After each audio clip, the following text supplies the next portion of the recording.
Saludamos en esta noche a los hermanos que están conectados en esta hora a través de Facebook Live, de las redes sociales, y aquí a los hermanos que están en la iglesia Reino. Un abrazo para todos, Dios les bendiga, un saludo, denle un aplauso fuerte al Señor. Hoy es nuestro día 12, amén. Dí conmigo, 12 es el gobierno de Dios. Dile que todos los días Dios te llamó a gobernar. Cuando Dios creó al hombre, se le ocurrió en la mente de Dios crearlo para que gobernara. ¿Estamos aquí? Dios creó al hombre para que el hombre gobernara. No creó al hombre para que el hombre fuera allá lejos, distante, sino para que tuviera la unción de gobierno. Por eso estamos hoy en el día 12 y declarando que hoy realmente empieza un año nuevo para nosotros. Un año de gobierno en el nombre del Señor. Amén. En Israel, por ejemplo, en el pueblo judío hay algunas escuelas. Una de las escuelas que hay se llama gematría. Yo estudié un poco, no conozco mucho la gematría, pero la gematría se encarga de entender los números y de explicar lo que los números significan en la Biblia. Mire, estudiar la Biblia debe ser un recorrido de toda nuestra vida. O sea, no se conforme usted con aprender el discipulado, conocer los libros de la Biblia. Estudiar las letras de la Biblia, toda la Biblia, y uno nunca termina de aprender, nunca, porque la palabra de Dios es nueva cada mañana. Y la gematría es la ciencia judía que se encarga de conocer las letras y los números, y cada número tiene un valor numérico y cada letra tiene un valor numérico.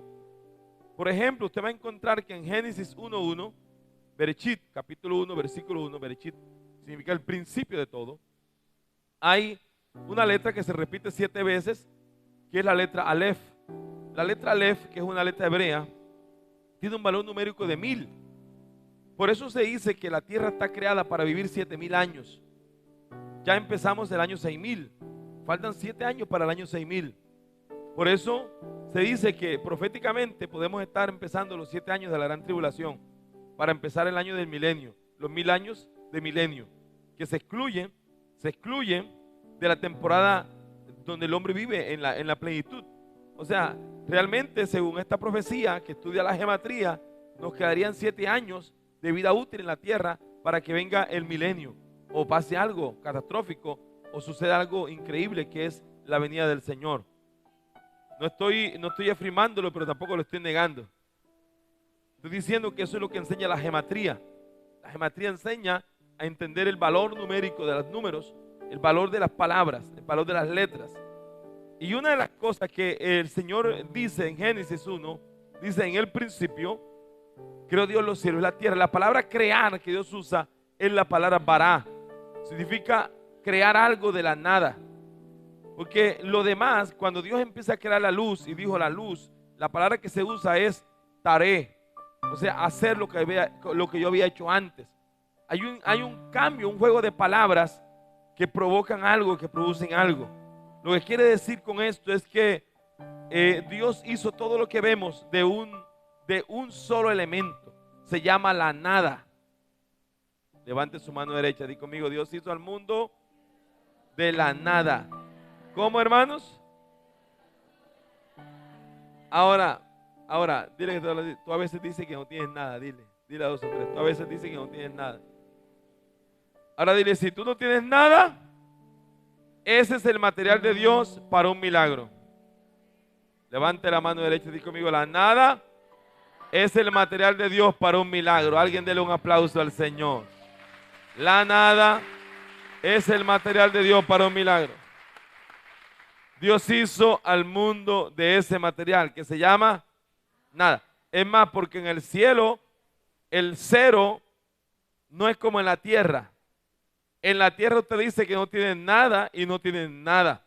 Pero en el cielo el cero no es simplemente un elemento vacío. Porque la Biblia dice que en el cielo hay una ley de la matemática que no existe en la tierra, porque el cielo es cuántico. Como el cielo es cuántico, hay leyes matemáticas que no funcionan en el cielo, pero sí en la tierra. Por eso dice la ley matemática: todo número multiplicado por 0 da 0. Esa ley matemática en el cielo no existe, porque la Biblia dice, multiplicaré las fuerzas al que no tiene ninguna. O sea que Dios multiplica 0 por 0 y le da multiplicación. Dios multiplica 0 y le da abundancia. Alguien tiene que decir amén a eso. Esa es una mentalidad de gobierno. Esa es una mentalidad nueva. Por eso necesitamos tener una mente nueva. Por eso cuando Cristo vino, se le aparece por allá en el año 90 al apóstol Juan, estando en un día del Señor, no el Shabbat judío, sino que Jesús se le aparece en el domingo, porque la iglesia primitiva, para diferenciarse del judaísmo, ya no se reunía los sábados en el Shabbat, sino que se reunía el primer día de la semana, que es el domingo. Por ahí un adventista me dijo, pero es que el domingo es el día del sol. Dije, bueno, entonces el lunes es el día de la luna, porque es Mandy. Y el sábado es el de Saturno, porque es Saturday. Entonces no hay que reunirse nunca, pues. No, y ahí lo perdí. Así que la iglesia primitiva, Ireneo, Justino Mártir, todos los discípulos de Juan, dijeron, y está escrito, que se reunían los domingos. Y ese primer día de la semana, mientras Juan estaba preso en una isla llamada Patmos, el Señor se le apareció a él en la isla. Porque usted puede estar preso, puede estar atravesando momentos difíciles, pero puede seguir conectado con Dios. Aunque tu cuerpo esté paralizado, tu espíritu tiene que estar conectado con la gloria del Señor. Y él estaba en la isla, pero estaba conectado con el espíritu. Lo mismo le sucede a Ezequiel en el capítulo 1 de su libro. Dice, estando yo entre los cautivos en el río Quebar, se me abrieron los cielos y vi visiones de Dios. Se le apareció a Ezequiel, lo hablé aquí en la segunda noche de conferencia sobre los cielos abiertos. Pero a Juan se le aparece Jesús y dice en la Biblia que cuando lo vio, cayó como muerto porque vio a uno semejante al Hijo del Hombre. O sea, uno que se le parecía, aunque yo me puse a leer Apocalipsis 1 y a mí no se me parece nada al Jesús Nazareno con el Jesús glorificado. Porque él empieza a describir a este Jesús que se le aparece en Apocalipsis 1, dice sus ojos como llama de fuego, sus cabellos blancos como el sol, su rostro resplandeciente, su vestido de lino fino, sus pies como bronce bruñido y su voz como de trompeta. Y dice que le habló tras de él, aleluya, y cuando escuchó la voz cayó como muertos y él puso la mano sobre él y colocándose en pie, el Señor da una expresión sobrenatural. Una de las palabras que el Señor usa en Apocalipsis 1 está en el versículo 6. Abra conmigo su Biblia en el versículo 6. Oh, gracias, Señor. Dice Apocalipsis 1:6. Quiero que mire con cuidado. Dice, y nos hizo reyes. Y nos hizo ¿cómo? Reyes. Y sacerdotes para Dios, su Padre. A él sea gloria e imperio por los siglos de los siglos. Amén. Di conmigo, el Señor nos hizo reyes y sacerdotes. Me gusta esto porque Dios hizo una mezcla de dos tribus. Dios mezcló la tribu de Leví con la tribu de Judá. Los de Judá eran reyes, los de Leví eran sacerdotes. El Señor hizo una mezcla. Y eso empezó con Juan. Juan, que era levita, que debía ser sacerdote, Dios le dijo, tú serás profeta. Porque hay una unción alterada para esta temporada. ¿Qué me dice o qué puedo decir proféticamente de una unción alterada? Lo que puedo decirle es que no importa que en tu familia nadie haya tenido empresa, usted va a ser el primero. Que no importa que en tu familia haya fracaso, usted no va a ser fracasada, usted no va a ser fracasado. tú harás la diferencia. Tú eres el Juan de tu generación. Tú eres el Juan de tu genealogía. Tú eres el Juan, ay Dios mío, el Juan de tu ADN. Alguien diferente a lo que ha marcado tu familia, Dios va a soltar sobre tu vida.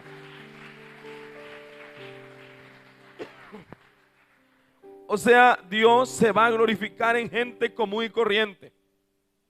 Gente común y corriente son los que Dios va a usar en el año 2023 para desatar su gloria y su poder. Y lo primero que quiero que entienda es que Dios quiere que usted camine como rey, pero también camine como sacerdote. ¿Por qué somos reyes y sacerdotes? ¿Por qué Juan escucha la voz del Espíritu inspirado por la gloria? Y Juan dice, ustedes son reyes y sacerdotes. Porque Juan estaba viendo un ministerio que tiene dos dimensiones. Eso se llama bidimensional. El poder bidimensional del Espíritu está viniendo a los ojos de Juan. Y él está viendo por el Espíritu que los hombres de Dios en esta temporada tienen dos facultades. La facultad de moverse como rey, pero también moverse como sacerdote. O sea, somos reyes y somos sacerdotes. Ahora, cuando yo soy sacerdote cuando subo al altar. Soy sacerdote cuando oro, cuando doblo mis rodillas, cuando ayuno, cuando vigilo y entro y ministro al corazón de Dios. Cada vez que yo ministro a Dios con mi adoración, con mi alabanza, con mis aplausos, con mis gritos, cada vez que ministro a Dios soy un sacerdote, porque el sacerdote está preparado para ministrar a Dios. Alguien me tiene que estar entendiendo. Cada vez que usted alaba, cada vez que usted grita, cada vez que usted salta, está ministrando el corazón de Dios. Alguien que diga amén a eso. Pero cuando usted ministra a los hombres y predica a ellos y les habla de Jesús y direccionas a alguien y les muestras el camino del evangelio y eres testimonio para otros y otros quieren ser como tú en la palabra, entonces ya no eres sacerdote, ahora eres un rey, porque los reyes gobiernan. Ay, Dios mío, los reyes trascienden, los reyes caminan en victoria. Dios te llamó para que tú seas rey y sacerdote. Y todo eso se consigue con una mentalidad nueva. Usted no puede entrar a este año con la misma mente de pollo del año pasado. Tiene que volar como águila. Los pollos se juntan con pollitos. Las águilas miran las alturas. Las águilas vuelan arriba. Alguien que sea águila, que saque las garras, que vuele, que camine las alturas. Porque las águilas hacen del viento su amigo. Hacen del viento su atmósfera. Hacen de los vientos la gloria. Alguien que tiene el Espíritu Santo saben que su mejor amigo es el Ruach HaKodesh, que es el viento del Espíritu. Alguien que tiene la gloria de Dios y que sabe quién es, sabe que su mejor amigo se llama Espíritu Santo, el Neuma de Dios, el Espíritu de Dios, el Ruach HaKodesh, la gloria de Dios. Por eso tú no necesitas que alguien afirme lo que tú eres. Tú simplemente tienes que saber quién eres. No esperes que alguien te suelte una palabra. No esperes que alguien te motive. No esperes que alguien te acepte. Si no quieren aceptarte, que no te acepten. Tú necesitas la aprobación de los hombres. Necesitas el reconocimiento de Dios. Pero cuando Dios te reconoce, tú puedes caminar en bendición y en victoria. Y escúcheme esto. Tiene que caminar como dijo el profeta. Porque la Biblia dice que hay un hombre en la Biblia que su nombre es Amós. Y este hombre fue perseguido, no era aceptado como profeta. Y a Amós se le acerca y le dicen: tú no eres profeta. Y no eres profeta porque en tu familia nadie ha sido profeta. Es más, tu papá no fue profeta. Es más, tú no estudiaste en la escuela profética de Isaías, mucho menos en la escuela de Jeremías ni de Ezequiel. Estos padres profetas, estos grandes profetas mayores, tenían escuelas proféticas, pero Amós no pertenecía a ninguna escuela de ellos. Ninguna escuela reconocía a Amós. Pero Amós se paró cuando escuchó que lo perseguían, cuando escuchó que lo estaban criticando. Amós se paró y dijo: yo no soy profeta ni hijo de profeta, pero así dice Jehová. Así dice Jehová. Yo no soy, pero así Eso se llama gobierno. Di conmigo, eso se llama gobierno. Alguien tiene que decir amén. Aleluya, alabe lo que está vivo. Yo estuve invitado a una iglesia, una hermosa iglesia en un lugar del país. Y cuando llegué al evento, la persona que estaba liderando la congregación me dijo: amado siervo, lo invitamos, usted está en el afiche, todo el mundo sabe que usted viene, pero quiero decirle algo y me da pena con usted. Yo le dije: está bien, hermana, cuénteme. Me dijo: mire, es que vinieron 2 hermanos de República Dominicana y usted sabe que el predicador extranjero mata a los nacionales. No, usted no me está entendiendo. Yo le dije: hermana, si usted ve que puede colocarlos a predicar a ellos, pues yo me siento y recibo. Yo vengo aquí también a recibir. Me dijo: hermano, es que esa gente tiene una unción tremenda. Y amén. Me senté a recibir. Estaba allí, hermano. ¿Qué pasó? Baja.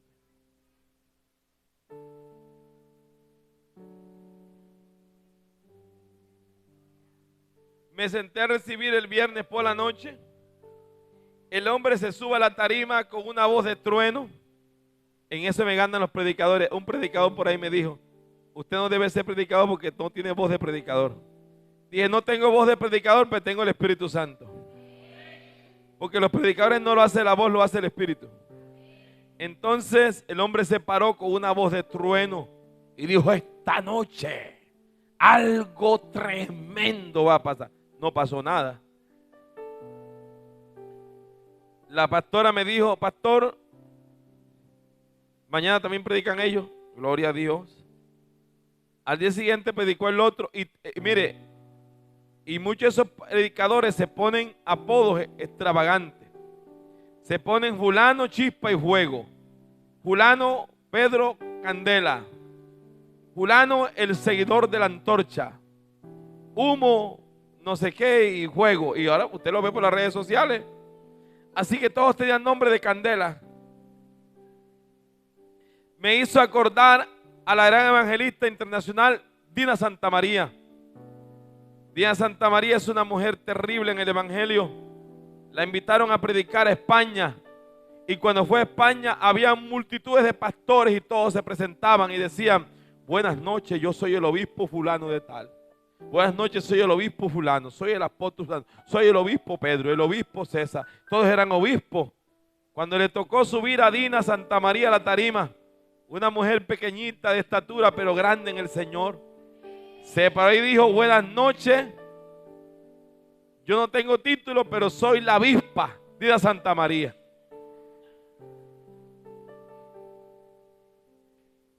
Así que el día domingo la hermana se va a hacer que me dice: hermano, el domingo de la mañana viene poquita gente. Yo quiero que usted predique ese día porque no quiero desgastar a los famosos que están aquí. Ese domingo el Señor me llevó con una palabra y había un niño con síndrome de Down. Tengo el testimonio ahí en Facebook. No caminaba. Las huellas dactilares de los síndromes de Down, de los chicos con este síndrome, son diferentes a las nuestras. Sus dedos son más cortos, sus facciones faciales. Usted sabe, ¿verdad? Tenía como 2 años. La mamá me lo lleva a la tarima. Yo estoy orando y el Señor me muestra una sanidad para un niño con síndrome de Down. Y milagrosamente, delante de todos nosotros, cuando yo doy la palabra de sanidad, delante de mis ojos vi lo que nunca había visto. Vi cómo se movió la mano del chico y cómo Dios le cambió las huellas y quedó la M como la de nosotros. Vi cómo sus dedos se ubicaron como la mano normal. Y el niño empezó a caminar, sus facciones cambiaron. Terminó el servicio, una gloria tremenda. La pastora y los hermanos de otra república me dijeron: hermano, ¿por qué no predicas esta noche? ¿Y usted por qué no lo pusieron a él? Yo le dije: hermano, ustedes tienen una espada afilada yo vine con un machete, una penilla chiquita, pero esa corta.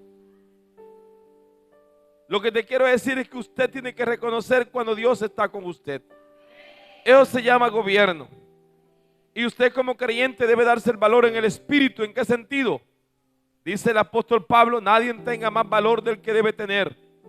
Nadie se crea, nadie se siente inferior o superior más de lo que debe tener. En otras palabras, tú no puedes ser más de lo que eres. Tienes que llegar al límite donde Dios te va a ubicar al lugar y a la posición del espíritu. Por eso este año 2023 usted tiene que caminar como hijo de Dios. Levántese en el poder del espíritu.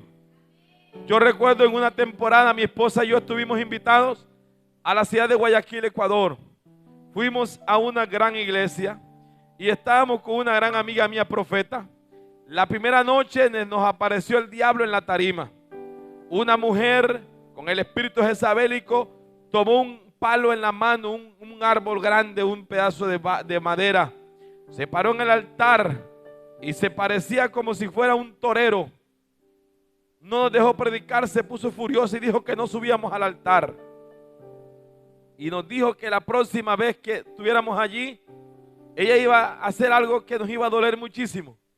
Mi amiga, la que estaba con nosotros, y tuvimos un poquito de prevención, pero el Espíritu Santo me habló y me dijo, mañana vas a entrar como cuando entra el torero a la lidia del ruedo.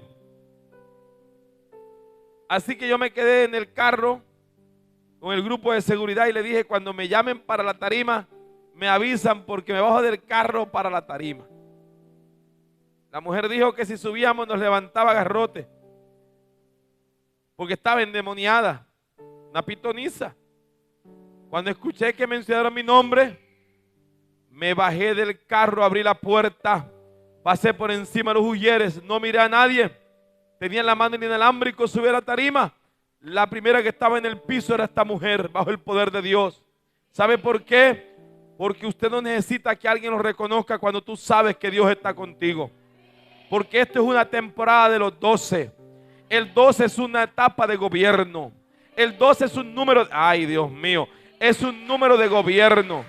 Dios te dice, te voy a poner a gobernar en esta temporada. Alguien tiene que decir amén. El número 12 en la Biblia aparece 187 veces. 187 veces se utiliza el 12.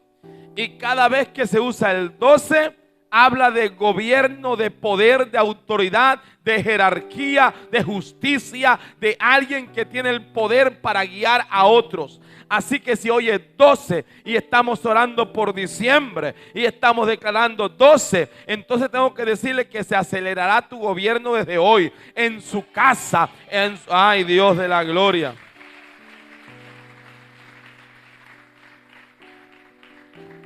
Por eso usted va a encontrar en la Biblia que hay 12 apóstoles, que hay 12 tribus, que hay 12 tronos, que hay 12 puertas, que hay 12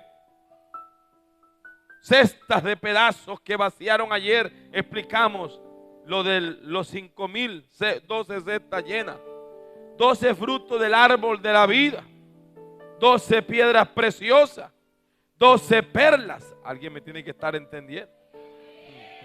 O sea, cuando me está diciendo que hay 12 y lo repite 12, 12, 12, 12. Es más, me dice que de Israel se salvan 144,000, que es múltiplo de 12. Eso me dice que hay gobierno en la mente de Dios. Eso me dice que cuando Dios nombró 12.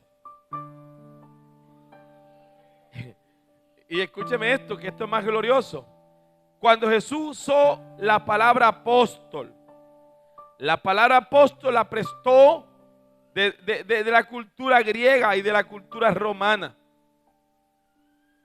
El gran guerrero de Grecia, Alejandro Magno, tenía unos hombres que le llamaban los apóstoles. Estos apóstoles que tenía Alejandro Magno eran asesinos que andaban en un caballo. El caballo de estos asesinos se llamaba el caballo manso. No, usted no me está entendiendo. Por eso cuando Cristo dijo, bienaventurados los mansos, no está hablando de gente idiota.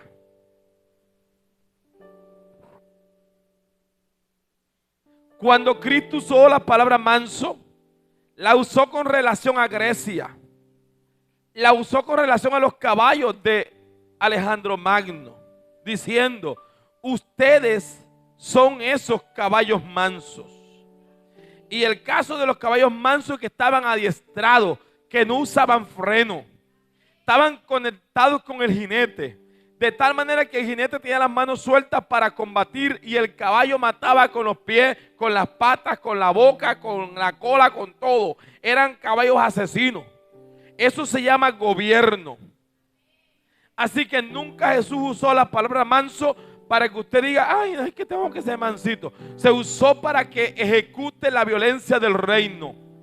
Porque este evangelio lo arrebatan los violentos. Y los violentos del reino son gente que no se arruga frente al pecado.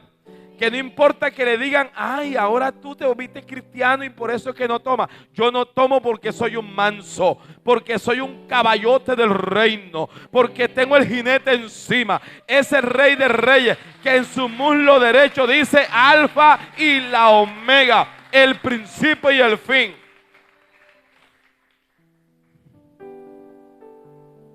Y la palabra apóstol que Cristo tomó del griego y de Grecia, de Alejandro Magno, es la palabra griega protón.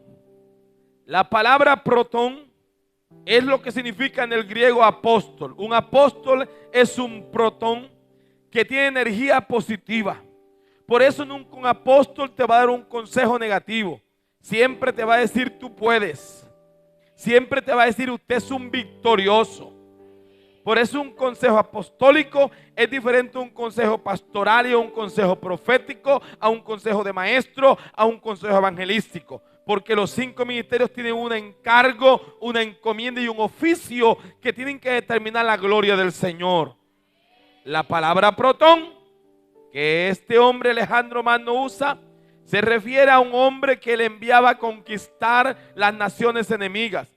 Él enviaba 12 apóstoles. Y estos apóstoles eran guerreros que iban a destruir la obra de sus enemigos y a establecer el reino de Grecia.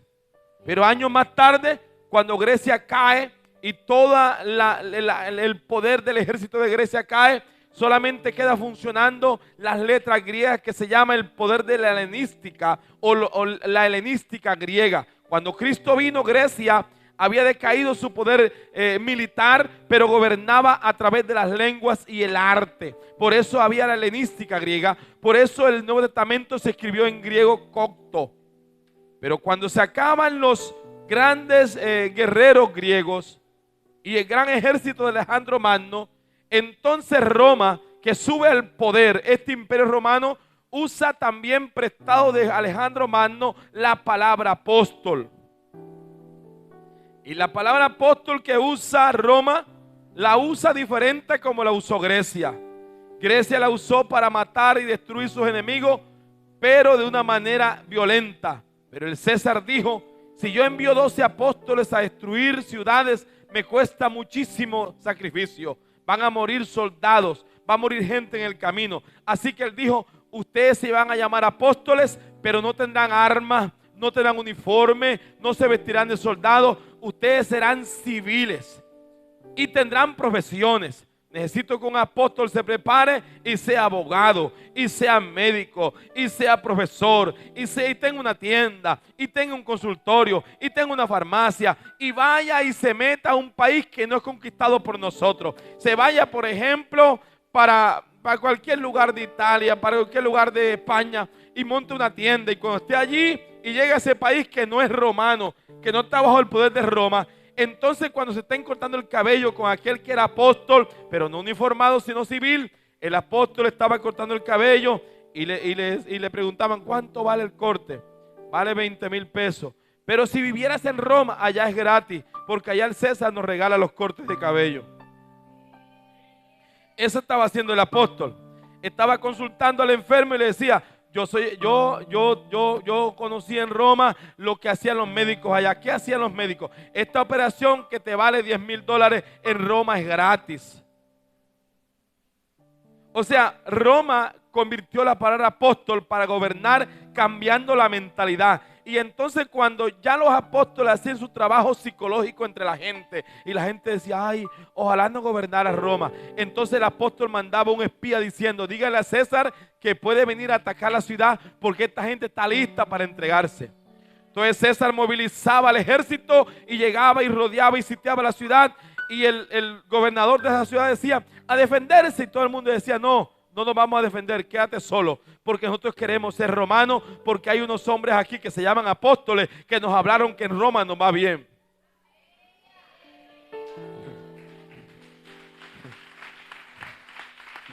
Ese gobierno, por eso la iglesia apostólica gobierna a través de lo que hace, de lo que dice, de lo que está haciendo constantemente. Gobierna a través de decir a la gente que no conoce al Señor, yo voy a una iglesia donde no somos religiosos.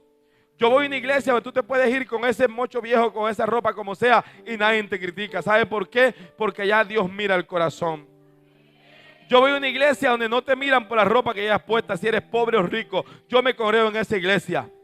Y alguien dice, wow, yo quiero ir a esa iglesia. Yo tenía mi hogar destruido, pero ahí Dios me restauró mi familia. Yo tenía cáncer, pero Dios me sanó. Yo estaba endemoniado, pero Dios me hizo libre. Yo era un alcohólico con nombre y Dios me hizo libre.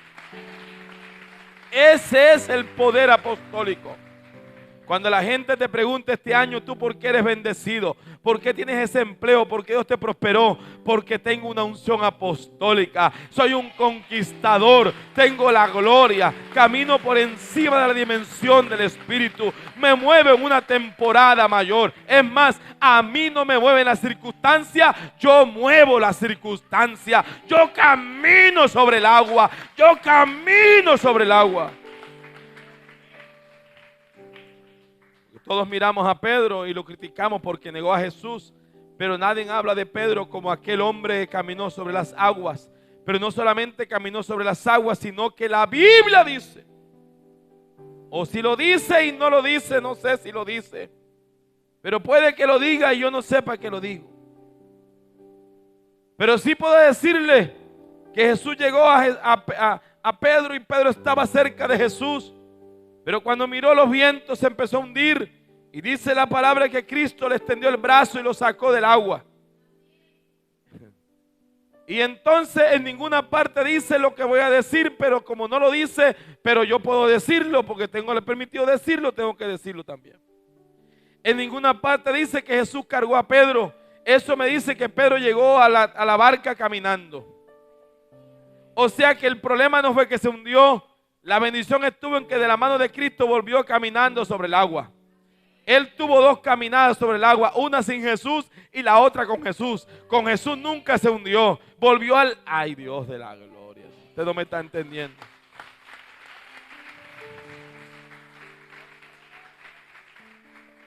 Alguien alaba el nombre del Señor esta noche.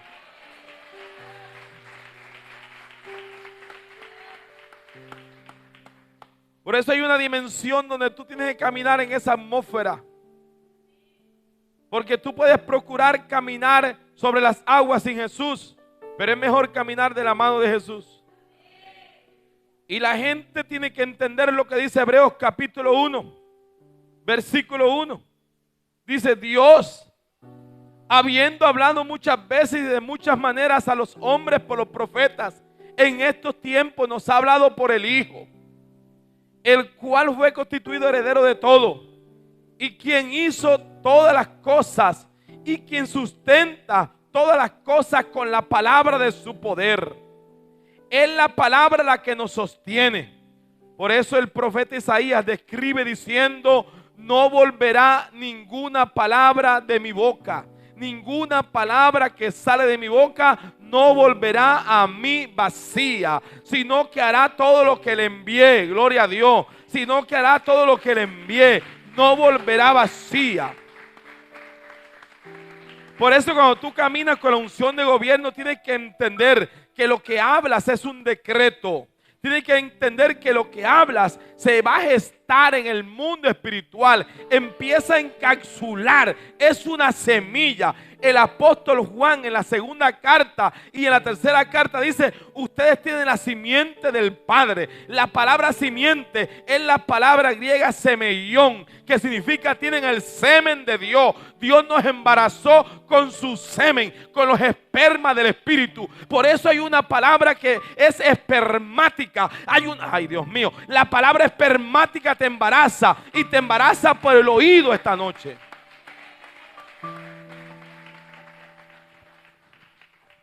Déjeme predicar esta noche. Hay una palabra espermática que va a entrar en tu espíritu, que contiene el esperma, que contiene el ADN, que contiene la semilla, que contiene el protón de Dios, el semillón de papá. Y cuál dice: este es el poder, este es el resultado de la simiente del Padre. Por eso Dios le dijo a Abraham: te bendigo a ti y a tu simiente. Pablo, aclarando más adelante en Gálatas capítulo 3 y capítulo 4, dice: no dijo simientes como hablando de muchos, o sea, Israel entre comillas. Dijo simiente como hablando de uno, esto es Cristo. Cristo es la simiente de Dios, el esperma de Dios en nosotros, la esperanza de gloria, según Colosenses 1:27.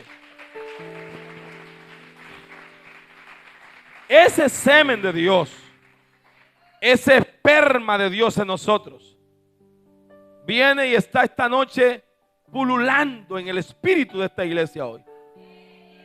Está aleteando como aleteaba el espíritu en Génesis capítulo 1, versículo 2, que dice que el espíritu se movía sobre la faz de las aguas.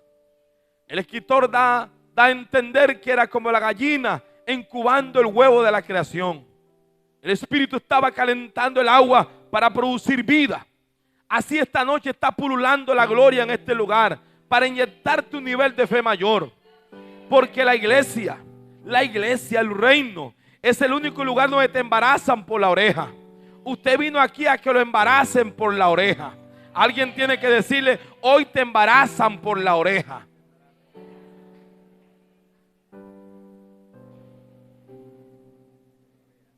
Disimule y alabe a Dios.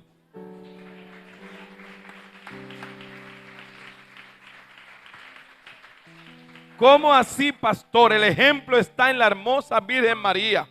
El ángel habló y le dijo: tú concebirás y tendrás un hijo. Cuando ella escuchó la palabra, quedó embarazada. Hay una palabra que hoy te va a embarazar, de que este año puedes tener el mejor negocio que has soñado. Que este año puedes ser la mejor persona. La mejor versión de ti saldrá esta temporada. La mejor versión de ti saldrá este tiempo. Hay una palabra espermática que se va a soltar sobre ti. Tu mejor versión. La mejor versión de tus hijos saldrá este tiempo. Alguien que alabe la gloria de Dios. La mejor versión de ti saldrá en esta temporada. Tu mejor versión vendrá. Porque hay una palabra espermática en tu espíritu que va a trascender el tiempo, la circunstancia, la razón. Que no es razonable. No es razonable porque es de fe. Y la fe no se puede razonar. No se puede interpretar. Yo no puedo explicarle a usted cómo una palabra va a quitar el cáncer. No hay manera humana que lo pueda explicar. Pero sí sé que por el Espíritu es posible. Porque la Biblia dice que cosas que ojo no vio, que oído escuchó y que no han subido al corazón del hombre, son las que Dios ha preparado para los que le aman. Hay una palabra que se va a soltar sobre tu espíritu esta noche. Esa palabra espermática, el esperma, el semillón de Dios, lo que va a desatar en tus músculos espirituales es poder. Poder. Yo estoy hablando de alguien que sabe que necesita poder. Oh, gloria a Dios, di conmigo: poder. Porque, hermanos, qué triste ser cristiano sin poder. Qué triste es ir a una iglesia donde parezca un cementerio, a un lugar donde no suceda nada, donde repitan y repiten la misma palabra constante. Dios está interesado, su mentalidad, su idea es que usted reciba poder. Y la palabra poder es la palabra griega dunamis. El dunamis es la misma palabra o la base, el origen para decir dinamita. Donde hay poder, siempre hay explosión. Donde hay poder, siempre hay fuego. Y dice Hechos capítulo 1, versículo 8, pero recibiréis poder. Pero recibiréis poder. Alguien tiene que decir: yo recibo poder. Alguien que alabe la gloria de papá. Es el mismo poder que estuvo en Elías y Eliseo. Es el mismo poder que estuvo en Sansón. Es el mismo poder que estuvo en Josué. Es el mismo poder que estuvo en Jesús. Que según Hechos 10:38 dice que este varón anduvo haciendo bienes, manifestando su poder entre el pueblo, sanando dolencias.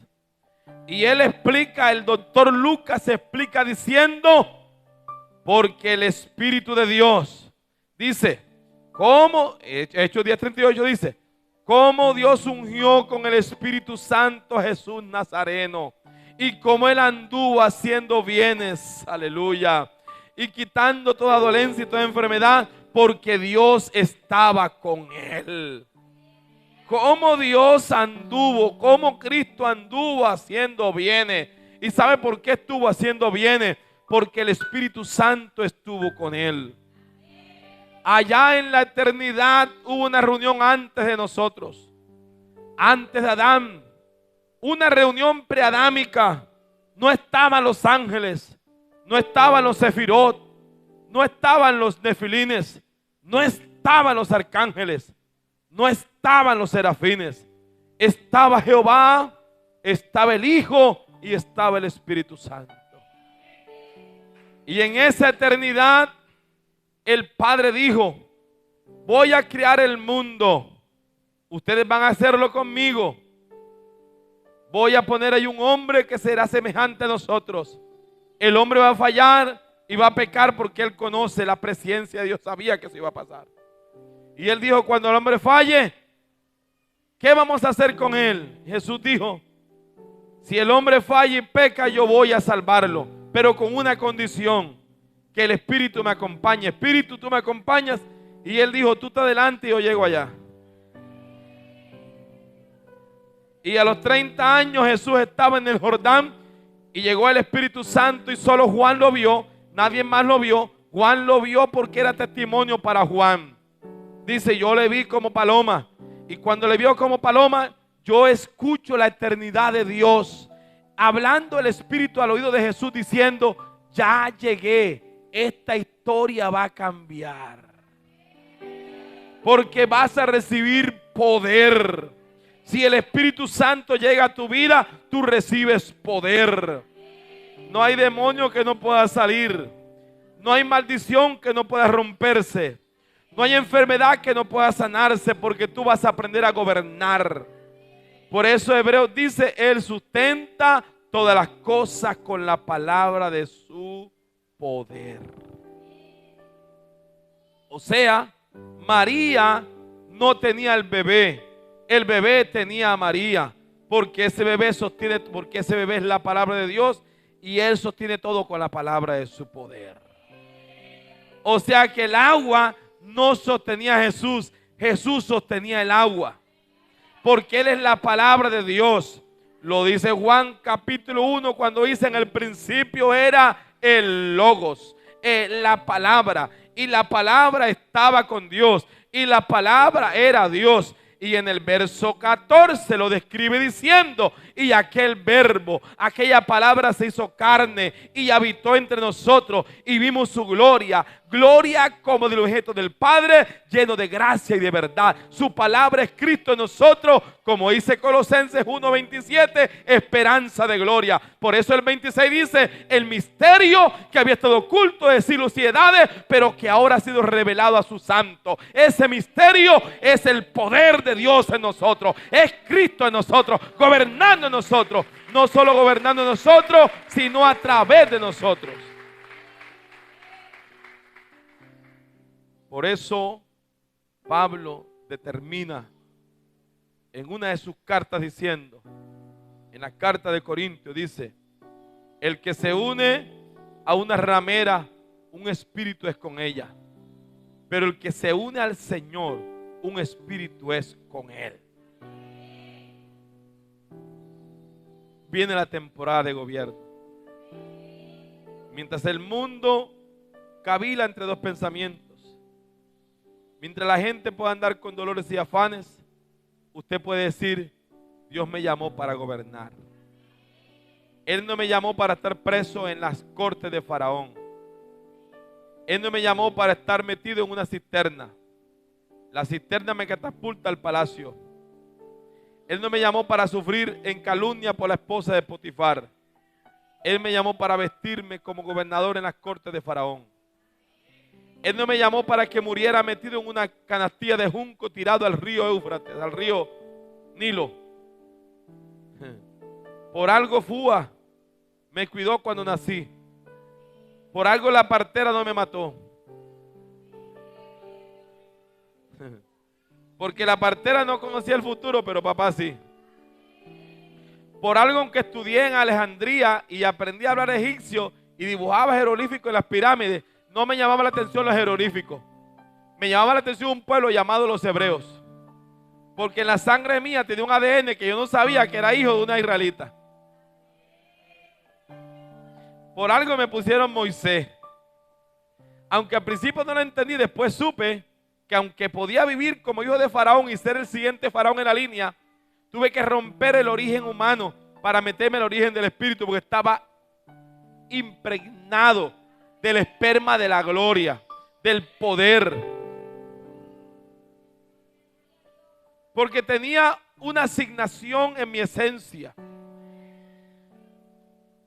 Porque era un hombre como Elías, tisbita. Era un tisbita. La Biblia no dice quién es el papá de Elías ni quién es la mamá. Cuando presenta el profeta dice, entonces Elías tisbita, que era uno de los moradores de Galat. El original dice Elías el Tisbajá. La palabra Tisbajá significa uno que mueve la gloria. Ahí no le digo más nada. Disimule y alaba a Dios.